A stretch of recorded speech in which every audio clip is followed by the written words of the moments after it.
Web3.tv. Good evening, everyone, and welcome to AI Alpha Insights from top Cambridge AI scientists. We're thrilled to have you here tonight at Co-Investing Capital, right here in the heart of the IFC, surrounded by builders, investors, innovators, shaping the future of AI and Web3. Now, hearing Cambridge PhD scientists might make you sit up a little straighter. But don't worry, they didn't bring any exams. They're here to share the real alpha insights born from deep research and translated into real-world impact, the ones you don't get from Telegram alpha groups you have. This isn't theory. This is AI alpha straight from the source. Let's begin with one of the pioneering companies shaping this ecosystem, Hero.io. Hero.io is a powerful private browser built for the next generation of digital users. It's designed around privacy, performance, and personal AI intelligence. With Hero.io, you can browse, search, and connect online without being tracked, combining security and speed with on-device AI that helps you interact and discover smarter. In a world that's constantly online, Hero.io puts privacy and control back where they belong, with its users. Next, we have Satoshi.ai, one of the most exciting platforms emerging from this new era. Satoshi.ai is more than just ChatGPT for crypto. It's the intelligence layer of the blockchain economy. Built to understand on-chain data, DeFi protocols, and market sentiments in real time, Satoshi bridges AI and crypto in a way no one else has. It can analyze tokens, decode smart contracts, track liquidity movements, and explain complex blockchain events, all through natural conversation. Satoshi transforms how traders, investors, and communities interact with crypto, turning data overload into actionable intelligence. It's not just an AI assistant. It's the voice and mind of the Web3 revolution. Now let's talk about Apta AI, the Cambridge-born company behind tonight's featured speakers. Apta builds domain-specific AI co-pilots and expert systems that integrate large language models with structured industry intelligence. Unlike generic AI platforms, Apta creates vertical AI solutions tailored for critical industries, combining data, domain expertise, and proprietary architectures to deliver intelligence that's accurate, explainable, and impactful. From predictive decision engines to workflow automation, Apta bridge the gap between research-grade models and enterprise-grade performance, empowering organizations to embed AI directly into their operations and make smarter, faster, and more informed decisions. In essence, Apta AI transforms scientific insight into practical intelligence. And of course, our host this evening, Co-Investing Capital. Co-Investing Capital is more than a venture fund. It's an ecosystem uniting visionary founders, investors, and technologies shaping the decentralized and intelligent future. Through its AI fund, Co-Investing Capital backs companies building at the intersection of AI, blockchain, and frontier tech. From deep science ventures like Apta AI to consumer and data intelligence platforms like Hero.io and Satoshi.ai. Its goal is simple: to accelerate the builders defining tomorrow's intelligent community. And now, the highlight of the evening.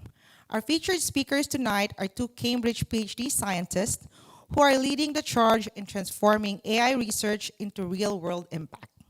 First, Dr. Shirom Chabra, Chief Executive Officer of Apta AI, a medic, researcher, and entrepreneur educated at Cambridge. Shirom completed the MD-PhD program with pioneering research in computational biology, ranked in the top 2% of his medical cohort, and served as Senior Whitby Scholar at Downing College. He co-founded MedPredict, an award-winning AI healthcare startup, before joining McKinsey Company in London. Today, he leads Apta AI, building systems that turn science into scalable innovation. Joining him is Dr. Vatsal Raina, Chief Technology Officer of Apta AI, ranked in the top 1% of Cambridge Information Engineering with PhD from the Machine Intelligence Lab, a leading expert in natural language processing. Vatsal has published 10 papers in major ML conferences, worked as an AI research scientist at Meta, and now focuses on transforming frontier AI into real-world enterprise applications worldwide. Together, they represent what tonight is all about: Cambridge Intelligence meeting commercial innovation. And since it's the last day of Future of Blockchain, and as JITEC Week continue, Shirom and Vatsal will be talking about Apta's work in the blockchain and Web3 space. So once again, welcome to AI Alpha Insights, proudly hosted by Coinvesting Capital here in the IFC. Thank you for joining us as we explore how Cambridge PhD scientists and visionary founders are shaping the next chapter of AI and Web3. Let's just say after this session, your ChatGPT next upgrade might be called Cambridge mode. Now, let's dive in. Please join me in welcoming Dr. Shirom Chabra and Dr. Vatsal Raina of Apta AI.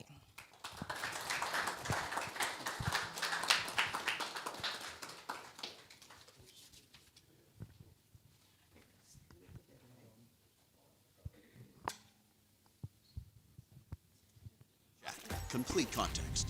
Tritoshi is clarity for degens. Get it now. So we're going to start with a quick Researching video. coins shouldn't mean 100 open tabs. Tritoshi collapses every trusted crypto source into one smart chat. Ask, why is Solana moving? Get sentiment, technical analysis, and news in 2 seconds. Hunting for new gems? Pull info from trending YouTube videos and real-time XFeed.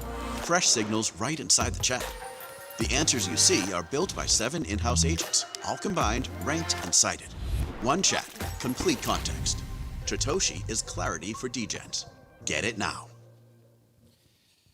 So guys, good evening. It's an absolute pleasure to be here today, and I hope you enjoyed that short snippet about Tritoshi, and we're talking a lot more about it today. So just a quick introduction. My name is Shirom, and this is Vatsal. We founded an AI company called Apta, and one of the areas that we're working on is on crypto today. That's what a lot we want to focus on in today's session. But before we do, I just want to start with a high-level reflection about the market that we're in today. It's pretty clear that we've reached this inflection point while the slides load, where the pace of crypto adoption has grown rapidly. Literally, in the last 1 year, there's been 150 million new users into crypto, based on research by JP Morgan, and $2 trillion has been added to the crypto market. So it's great that this technology is being adopted so widely, but unfortunately, crypto is not a level playing field. And we're trying to change that with AI. So unfortunately, there's a small number of individuals in crypto, institutions, high net worth individuals, who have an unfair and unequal access to research, analytics, and insider knowledge. And the vast majority of users, people like me, don't have that, or are navigating the space fairly blindly. So mine and Vatsal's goals through Apta, through our technology, and through one of our use cases, is to democratize research, analytics, and hopefully some alpha to the mass market, so they can navigate the space a lot more safely. So that's a quick introduction to what we're doing, and I'll just give you a quick overview of what we're going to cover today. So one of the first things that we're going to cover when the slides load is, out of interest, who here is kind of more interested in kind of the AI side of things? If you could put your hands up. Okay, cool. And who here is more interested in the crypto side of things? Okay, so it's a 50-50 mix. I noticed a few people, especially at the back, who didn't put their hands up. What are you guys here for? Is it the free food? Yeah? Okay. Both. True. Okay, so hopefully today's talk will cater to both our audiences today. So first, I'm going to start with a technical standpoint. I'm going to talk to you about the architecture behind Apta's technology, where the current state of the field is with regards to big tech companies and how we're building on that further. That will be a great foundation for us to explore our use case in crypto and blockchain, and specifically the features and agents that we're building right now, things that are coming up very, very shortly, and what we have in our long-term roadmap. So that's what I want to cover today, but Karen gave a very, very nice introduction. I want to start by just giving you a little bit of insight, not into me, but my co-founders and their background in AI, and why I'm so lucky to work with them. So every day I get to work with Vatsal, Aidan, and Vyas. I met these guys 9 years ago as an undergrad at Cambridge. I actually met Vatsal on the badminton court. Now, when I met Vatsal, he still had this much grey hair. I did not realize that he was an 18-year-old as well, but whatever. Over the years, we became really good friends and started Apta together. So the three of them all ranked in the top 10 of their cohort at Cambridge for their engineering degrees. They went on to do PhDs in the Machine Intelligence Lab, one of the most renowned institutions globally for cutting-edge AI research. And just to put it into perspective, Vatsal has been working on LLMs and AI for 6 years in a field that only started in 2017, a field that's only 8 years old. So they knew about ChatGPT and large language models well before anyone else. So that's the type of caliber that I get to work with. And they've also built AI at some of the top companies like Meta and AWS. And essentially, what we've done at Apta is we're trying to find edges from research and try and transform them into the commercial setting. So that's a bit about the team. I now want to talk to you about where the big players are right now. So what are people like ChatGPT, Anthropic, Claude, where are they right now? What is the state of play with technology? So I'll talk through this complicated diagram in just a second. But when these models came out in late 2022, 2023, they started as large language models. I'm sure everyone's heard the phrase large language model, LLM. Essentially, what these models had is they were basically trained on vast amounts of text data online, okay? Lots of stuff from the internet. And what they picked up was an amazing grasp of language. So these tools were very good at tasks like summarization, translation. But I'm sure we've all realized that they do struggle when they do tasks that require some reasoning. So if you ask, what is the weather today, as we'll go in a second, they used to struggle because they can't reason. They don't do logic. And also they used to struggle with things like how many R's there are in the word strawberry. That was a classic photo that went round viral when ChatGPT couldn't answer that question. But now, we don't use large language models alone. The market has moved on since, and that's something that we started at Apta in 2024, and now the other competitors have also started to think about this and integrate it into their product. So now LLMs don't work alone. They work in cooperation with agents. That's happening right now in ChatGPT. It's happening right now in pretty much all foundational models. So let me explain to you what is agentic flow and why it's helped improve AI so much. So in agentic flow, we use large language models for what they're good at. And that is not everything. It's actually very little. So we use large language models as the ears of the system. So if a user asks a question like, what is the weather today? We use the LLM to understand what is the user trying to say? What do they mean? Because it has a very good grasp of English language. We then leave the LLM. That's all it does. It breaks down that task into steps, logical steps. Okay, if I want to find out the weather today, where am I? Where is the user? What's their location? And then secondly, what is the live weather in that location? Those are two tasks. But the LLM does not do them. This is sent off to agents, models that are designed to do each task, and they don't make mistakes. So in this example, the first agent will look at your IP address and find your location. It knows we're in Dubai. And then we have a completely separate agent which has a live database of weather, and we search up what the current weather is in Dubai. And you can see at the end we have an answer. It's very accurate, but it's not in a form that's very intuitive, right? It's a response of a SQL query. So what we do in the final stage of agentic flow is we take this answer and we pass it back to the large language model. It now behaves as the mouth of our system, and it articulates that answer in nice natural language. So that's where we're at right now with AI, the state of AI. And now I want to explain to you why this has caused a big improvement, but unfortunately, it still doesn't serve all the use cases that we're looking for. So a lot of these models like ChatGPT, they offer what we call off-the-shelf agents, fairly generalist agents. So I'm sure as you've used ChatGPT, you've realized that there's a web search agent, which enables these models to answer questions based on recent citations that are on the web. There's also a code agent, which enables these models to do logic and maths. And you can upload files, and you can also generate images and analyze them as well. But the thing is, these tools are designed for a broad set of use cases. It's great for most people, but unfortunately, they struggle when we try to go deep in a particular domain. To demonstrate that, let me give you an example. Let's imagine that I work at a bank. I'm an equity researcher, and I want to work out which stocks the fund should buy in the future. Now, you could ask the question to ChatGPT, what are the attributes of US stocks that performed very well in August 2024? Now, the thing is, you can't use a web search to do that. It's just something that's not easily available on the web. Someone's not done it already. You can't use the Python code agent, the file upload agent won't work, and obviously image generation or image analysis won't work as well. So yeah, these agents cater to a wide range of use cases, but they struggle when we try and go deep. And the reason they fail is, firstly, these models don't have specialized agents. You need to do this task, you need a machine learning model to do this. You need something like a gradient boosted decision tree to look at the attributes of the stocks and pick out common characteristics. So that's the first problem with these models. They don't have the specialized agents. The second problem, even in a utopia which had every specialized agent in the world for every niche use case in every industry, the second problem is these models don't have access to data. Pretty much most of the foundational models are trained on the internet, on freely available web content, but a lot of the insights that we get are from proprietary data streams that aren't easily available. So for this question, I need to know the time series of all US stocks and also a lot of the metadata as well, which isn't easy to find. But then the third problem is these models work on the fly. So you type a question in and the computation starts. And while that's okay for simple questions like rewrite this email, it becomes complicated and problematic for very complicated questions like this. And that's because to do this, it would take hours to train the model. And no one's going to wait hours to get a response. So these models are kind of on the fly, and that leads to, it's not compatible with user experience. So those are the issues that we face right now, despite the advancements in the field over the last few years. So I'm going to hand over to Vatsal now, who's going to talk about how we at Apta try and develop on this further. Thanks, Shirom. So yeah, at Apta, we try and address these three challenges head on in what we build domain-specific co-pilots. So our approach is kind of what we call vertical specific. And the way we address these challenges is first what we say is we build domain specialized agents.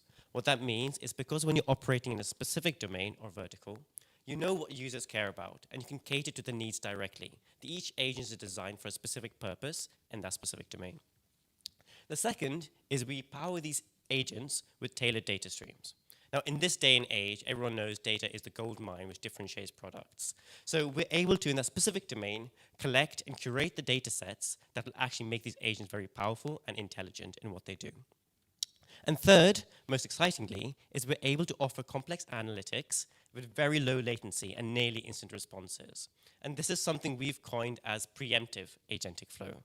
And what that really means is that the complex calculations can be done behind the scenes in a specific domain because we know what people care about. And all these intermediates are somewhat cached. So when a user asks on the fly a specific question in that domain, the model is able to use those cached intermediates to do the final calculations to get the result back to the user. But all of this is still quite abstract in what we mean specific domain, how we're handling these challenges. So let's see how at Apta we address these challenges specifically in the crypto space with Satoshi. So you saw a diagram like this before with Shirom, but in a very generic example with the weather. And the idea there was that generalist agentic systems are able to use this agentic flow structure to be able to handle a wide range of questions by integrating the LLM with external agents. So we have a similar setup, but specifically for each domain, and this domain is in the crypto space. And as before, there are three layers here. There's the LLM layer. The LLM layer is responsible for understanding the intent of the user and the language they are using and deciding which agents are relevant to trigger to be able to answer the question. Then there's the agentic layer. These are a bunch of different systems, tools, functions, whatever you call them, which are effectively the brain of the system. These do the calculations. But they can't do the calculations really without the data layer. The data layer consists of both raw data and intermediate data, which allows the agents to have access to the information they need to be able to do those calculations. So in this specific question, a user might type a simple query like, is Pepe up? In this case, the LLM, which acts as a router, decides, okay, for this question, which agent is relevant underneath the hood to be able to answer the question? That's its only role. It's understanding the human's natural language. And it decides, okay, perhaps in this case, the most relevant agent is the live market agent. The live market agent now does its calculations. But to do its calculations, it might generate some kind of structured query to query a price information database. And that database would sit in the crypto data layer. And after running that query, the information is passed back to the LLM. So the LLM sees, okay, this was the user's question. This is what the agents tell me. Let me just write it back to the user in a nice human readable way. So it's just responsible for the synthesis, not any of the thinking, just basic the language abilities. And in this way, we have a scalable architecture where we're able to integrate more and more bespoke, specialized crypto agents underneath the hood, which enables Satoshi to be very powerful in a wide range of questions, as well as being very deep and analytical to be able to offer insights. So this is a very simple example, and you can imagine in certain scenarios with certain type of queries that it can be possible that you need to trigger multiple agents. The agents may need to collaborate together to be able to synthesize the answer to a more complicated question. But we'll take a look at some real examples very soon. So far what we've done is we've discussed our background, and I've talked about a little bit with Shirom how Satoshi itself works. But what are the agents actually live right now in Satoshi if you were to download the app? What can you interact with, and how do we actually see this in practice? So let's just touch upon some of these live agents. What we try to say is the agents in Satoshi are categorized into two main groups. There's one, what we call is the tier 1 information access agents, and tier 2, which are advanced analyses agents. By information access, we mean things like being able to answer questions about crypto fundamentals, about social media, simple market information about tokens, or being able to explore the blockchain, asking about wallet addresses, and etc. Tier 2 is more exciting. These agents are able to connect the dots across different data sources. They're able to actually offer insights and analytics and analysis about what tokens might do well, the reasoning behind why those tokens will do well. So let's take a look at some examples of these tier 1 and tier 2 agents in action. One agent that I'm particularly interested in might be in the crypto space is that we know the market is heavily driven by news, what people are saying on the web, what people are saying in social media. So it's a very common question people might ask is something like, what is the latest crypto news right now? And Satoshi, very quickly, is able to draw on lots of different vetted sources across the web, across social media, to provide a digest directly to the user. And all this information is integrated on a single platform, so the user doesn't have to navigate at all away from the platform. And one particularly exciting part is this Twitter feed, which comes directly in the chat itself. Now, for those of you who do use crypto, we realize there's a wealth of knowledge in Twitter. There's loads of interesting posts which might offer alpha and insights to the user. But often it's very noisy. It's all a lot of fluff around it. It's very difficult to actually find the information you care about. And what the advantage Satoshi does, it gives you a filtered, pruned set of tweets directly relevant to your query. So that's news.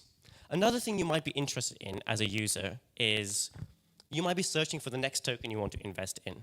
For example, one thing I was interested in was, given the recent market crash, which tokens resisted this market crash? Which one had the opposite relationship? So here I'm asking about which coins have increased by at least 10% in the last week, but have a market cap of more than 1 billion. So a very custom query, a very complex filtering query I want to ask the system.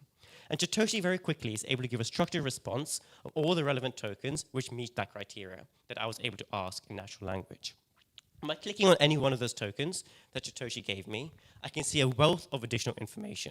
For example, here we saw market information about the token. You can see from clicking these tabs, someone can click on videos related to the token, YouTube videos that have been published where the token has been mentioned, and finally, news related to the token as well. So this might include the latest news as well as sentiment history of how that correlates with the price information of that token. So this is still what I would call is a tier 1 agent. You're effectively finding a token, finding information accessible about it. But maybe you want to do further analyses about a certain token. Maybe if, let's say, I'm interested in investing in Ethereum today, I can ask Satoshi, for example, can you do some kind of technical analysis of Ethereum?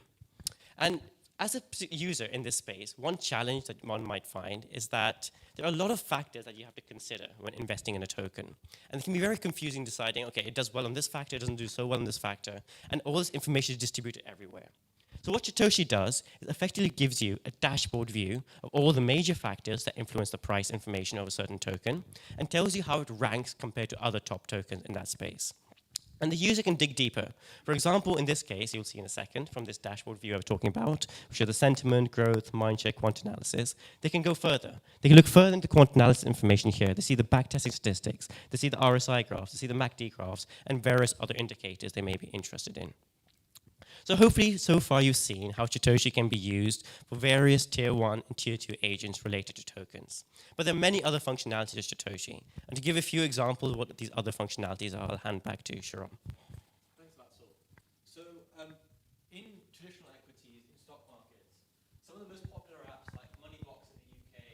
like Robinhood in the US, they've really grown due to the ability of making portfolios easy to assemble and invest in. So we're trying to bring the exact same to crypto now with Satoshi. So what you can do is you can ask Satoshi to suggest you a portfolio. It will look through all of the tokens that we have in our database and look at the volatility and the returns over several years to give you custom portfolios based on different use cases. You might be conservative, balanced, you might be looking for high yield, or you might be speculative. It can show you exactly what to invest in, and you can use that to dig into your journey further. So that's the portfolio agent, but people also look for other things in crypto as well. As well as being told what portfolio to build, we realized that in the crypto space, influencers have a massive sway. They're not just people there who are selling products. People genuinely use influencers as a source of knowledge, a source of news, a source of developments, and a source of opinions. But it's not easy to tell who's who in crypto. And we're trying to power Satoshi with these tailored data streams. So you can ask and find what influencer should I follow based on follower count or the language that they speak in. Or if you're a marketer and you want to find a new KOL to shill your project, you could also use Satoshi to do that as well. Now, we realize that people to follow is one part of the thing, but what people really want influencers for, generally, is to find coins to buy and be told what to buy. A report by CoinMarketCap showed that 45% of their users would buy a coin if it was marketed by an influencer or a celebrity.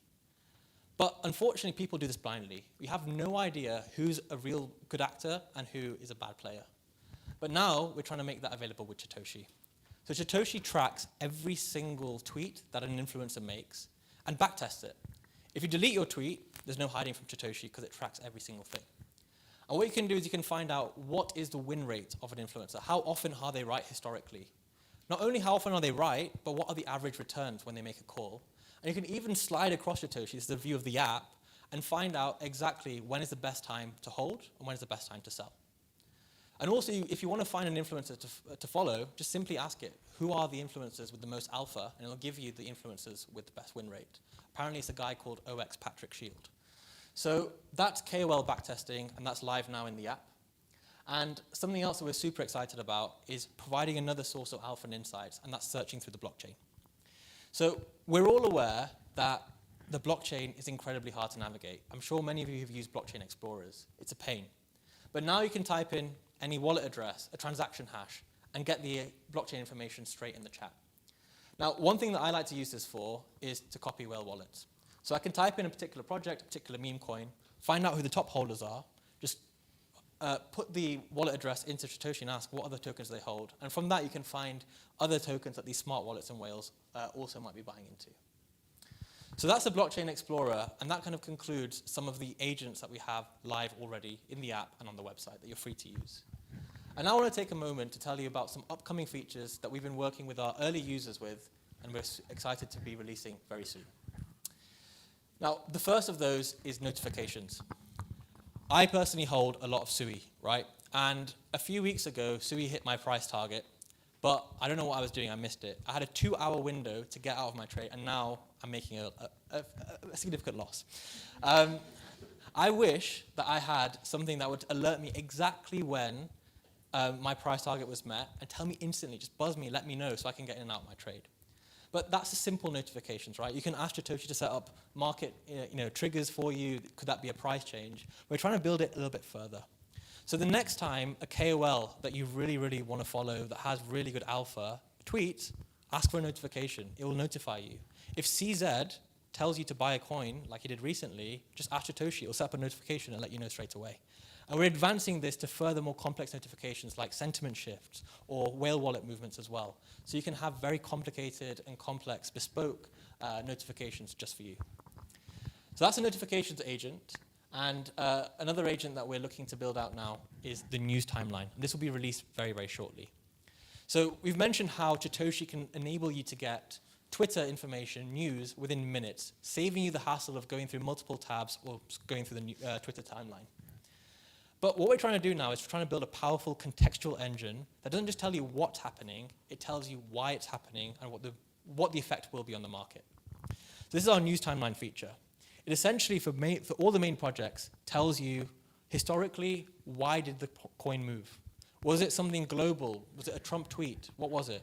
Or was it something specific to the coin, like a hack? And then what it does is over time it builds up a history of the main events that cause a coin to move. The next time they happen, it will let you know early, so then you can capitalize on a market move and a correlation before it's complete and make some money there. So that's a news timeline, and the final feature that we're looking forward to release is ATMs. Now this might sound a little bit left field, but hopefully after all the money you've made, you need somewhere to cash it out. So you can essentially search for ATMs across the world to cash out crypto. But more than just being an ATM feature, what this shows is that we're trying to go very, very deep with crypto. We're not just trying to produce some basic functionalities. We're developing these very, very bespoke, hard to get, complicated data sets to give you that well-rounded picture in the crypto space. And that's something that will be with you within the next few months. So I'm now going to pass over to Vatsal, who's going to talk through our longer-term vision with Satoshi. So what Shirom and I've covered so far really is where we are right now with Satoshi. But where are we going? What is really the end game for Satoshi? So there's loads of different things that we have charted out in our roadmap of what we're developing soon and what is our vision. But just for the scope of the time, I want to focus on a couple of things that I'm particularly interested in and excited about. The first of these is an execution agent. What that means is the vision is that you should be able to use Satoshi to type in natural language to make trades directly from Satoshi itself. This removes the hassle of going to external third-party platforms, going through lots of different tabs to be able to make trades. And instead, you can just directly type what you want, and that trade will happen on your behalf. And this is particularly exciting to me because this is a form of agent that offers true agency to the system. And beyond being able to make simple trades, you can set up custom strategies. For example, you might say, okay, can you sell Bitcoin when it hits 150K for me, for my portfolio? So this kind of agent enables the user in a hassle-free manner to be able to use one-stop access to Satoshi to make all their trades. Now, the second agent that I'm interested in is the education agent. As Shirom touched upon in the beginning of the presentation, the millions of users being anticipated to come on board into the crypto space in the next few years. And to be able to accommodate for these users who are going to be using platforms like Satoshi, they need to be somewhat handheld of how to use the platform in a meaningful way. And if they're going to be handheld along the way, they need to know what the different terminologies in crypto. How should they go about making trades? How should they, for example, practically sell something, buy something? What is the investment strategy that matters? And to me, this education agent was really made, I guess, to my forefront, made important to me, is when I gave Satoshi to my mum to try out. I was just intrigued as a newbie to the crypto space. What question would she give Satoshi? And the question she asked equally perplexed me and Satoshi. The question she asked was, which Bitcoin should I buy? So given the question, Satoshi obviously didn't really know what to say. And this kind of scenario really highlighted to me that's really important for these people incumbents coming on board to the Satoshi system. They need to be guided of how to make informed decisions. They don't really know much about the space, so they need to be educated what are the things that matter and how can they avoid being vulnerable to different scams, which are all too common in the crypto space. So those are two agents that we have coming up in the vision for Satoshi. But the end game for me really is this, not this one, is future of orchestrating this multi-agent economy. And what we mean by this is that right now all the agents that we have developed are in-house. It's great we can develop lots of very powerful, strong agents in our system ourselves. But we do believe there's lots of other teams out there who have great technologies, great data, who can build incredibly powerful systems and powerful agents in very sub-specialized fields. And the beauty would be is if we could collaborate with those systems and they could integrate seamlessly directly with Satoshi. Now, this is not an idea fully novel to us itself. It was actually proposed near the end of last year by Anthropic when they proposed MCP. And this became further popularized when OpenAI decided they were going to adopt that into ChatGPT. And we're kind of trying to do the same thing here in the crypto space itself. Any crypto company or person or individual should be able to develop their own agents in-house to their system, maintain the proprietary data themselves. They don't need to share it to third parties, but effectively enable an interface that can connect with Satoshi so that Satoshi can basically interact with both our agents and third-party agents. And what this means is for a user, they're able to use Satoshi as one point of access to a wide range of different users. So with that, what we want to end with is invite you to effectively join our early access group to help shape the vision of Chatoshi. And we'd be delighted to take your feedback and basically further improve the product in a way that you would find useful, as well as be part of the early adoption of the newest features. Thank you.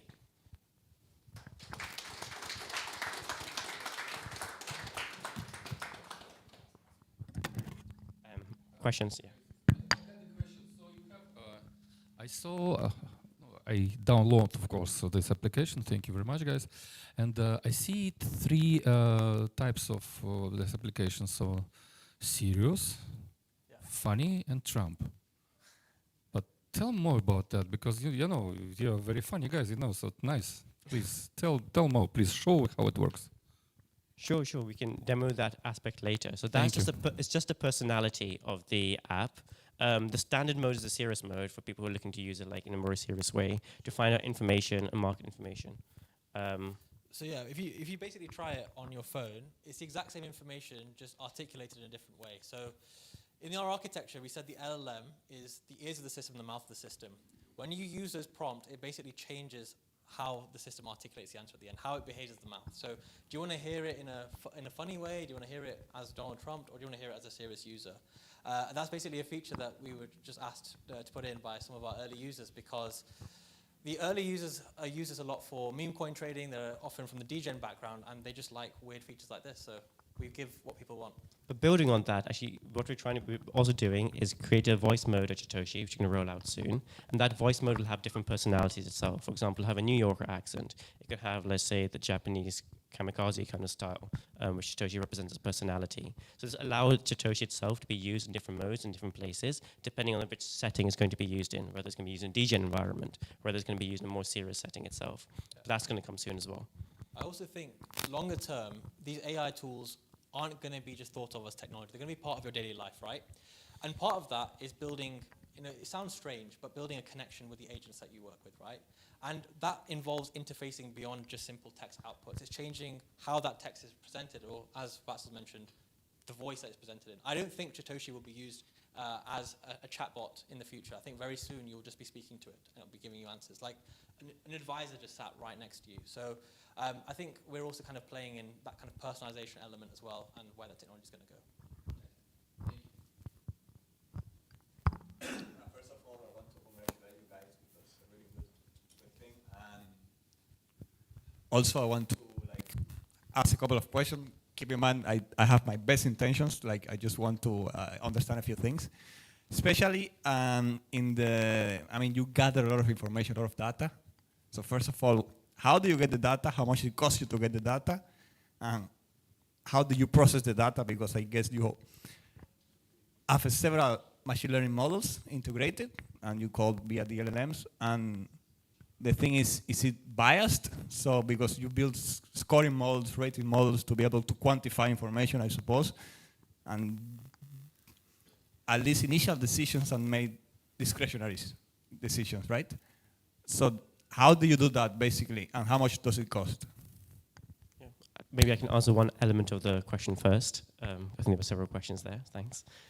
So the data itself, I think there's different kinds of data, as you're implying. One is whether there's a bias in the data itself. If, let's say we're talking about sentiment about a certain crypto influencer, or what people feel about a certain token. How can we be sure that the sentiment is correct, for example?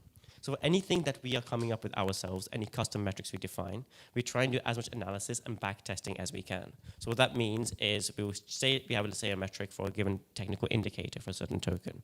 We will see how well does it actually correlate with price information historically. So as well as giving the metric to the user, we actually present the statistics to them as well of how accurate it is, or how meaningful the metric is. And that includes things like sentiment, growth, mind share, etc.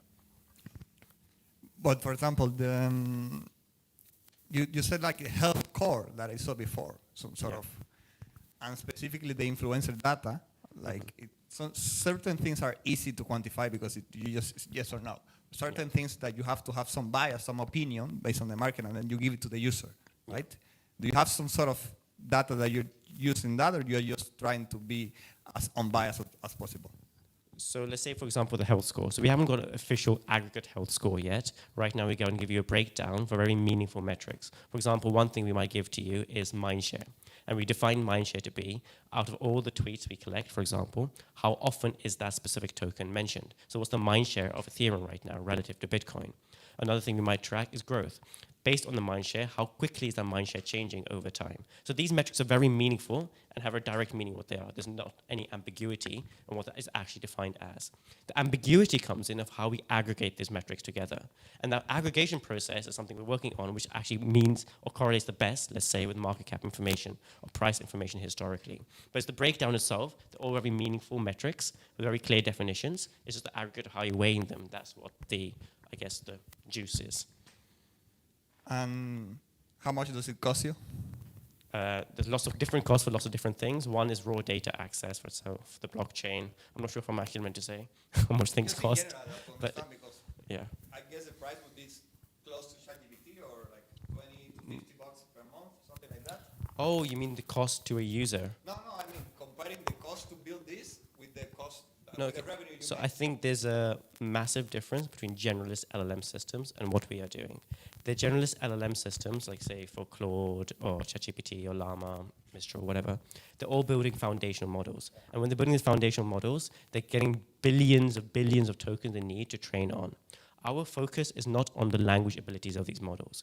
We're already very happy with the language abilities of these models, that they're very good at interaction, they're very good conversationally. So we're not actually trying to train this LLM layer any further. So that's the major cost for them. So all we care about is effectively training our agents underneath the hood, which can do very complicated calculations. And often these agents don't need that much fine-tuning or further training required. So it's not at that scale itself. The more expensive part, I would say, is the scale of the data that has to be stored. Often, let's say for the blockchain data, that's like petabytes of data that might be stored in your server, and more importantly, to be able to access very quickly in a short amount of time. But I think that's still not even near the scale of OpenAI. No, but yeah, that was what I was asking, because like to have either you, like if there is a query at a certain point, either you like compute the machine learning models ad hoc at the moment, or you have pre-compute stored data. Because I'm building something for wealth management also, Yeah. and one of the things is making the decision like either have like a store of data set, huge data set from different portfolio simulations, etc., Monte Carlo, a lot of data, or I do it at the moment when the user asks or when there's a need, you know? So we definitely don't do it at the moment, because I think it goes against our ethos. We're trying to give minimal latency insights to the user, because we know what type of things people generally care about. We're able to cache those intermediates and have those models pre-trained on what people might be interested in. So they only have to do the final inference steps at the time when the user is asking the questions. There's no training going on live when the user is actually asking the query. And that does mean that we do need to store all the data beforehand. We're not collecting the data live at the time of the user's query. It is already sitting on our servers and being constantly updated to crons or whatever. So you're not using clients or user information to retrain your model and make it better. Like Sorry, say again. it's personalizing the chatbot based on a specific user bias. If this user is a holder, whenever he asks a question, we have that bias towards him, for example. Yeah, so it would not be constantly being updated or trained based on the user interaction. It'd be more of a batch process, because it'd be an expensive process to update the agents themselves and what they're interested in. And it's more like working out for the LLM which agents might be relevant to this specific user. Or if they have given permission to, let's say, integrate the portfolio, you know what kind of tokens they're already interested in. Are they a meme trader? Are they, let's say, a stablecoin trader, for example? So what type of things are you suggesting to them to be interested in? That's where the user's personalization comes in. Though, in complete honesty, we haven't done too much on that side yet, but definitely it's a line we want to go down into, because that's what will make the product stickier. Okay, yeah. My last question is like, how confident are you that ChatGPT, OpenAI, Anthropic doesn't get as good as building a really good generalized model that can do the same as you? I think it's a great question, and I think one is a very general question with a lot of startups, and what someone once told me, which I think Apta aligns with, is you want your startup to be building something so that if the generalist big systems also improve, your system improves as well. So we're not competing with them, we're benefiting if they improve. If their language models are getting stronger and stronger, that helps us as well. But building custom agents at the end of the day are very custom. So I find it very hard to believe that they will build something, they'll get all the YouTube data themselves, backtest all the key opinion leaders, and work out how well they are doing. But that's a very precise process, unless we have a magical tool which is able to do everything. Yeah, no, I just was thinking out loud, like, for example, like if ChatGPT with the computational power is able to like build scoring model at the moment if you ask that. Yeah. In comparison with you guys, you already have the model built. Yeah. Something like that could happen, or Yeah, so I think in a utopia, let's say they're capable of doing anything on the fly and training anything, I think that eradicates everything. It's like more of a hypothetical situation where they can train any model like live on the fly and have access to all the data streams, which maybe we have to like access in a very challenging way. But I think in that situation, I think it's a very cool situation to be in if they can do everything. Yeah. thank you. Yeah, thanks for the questions.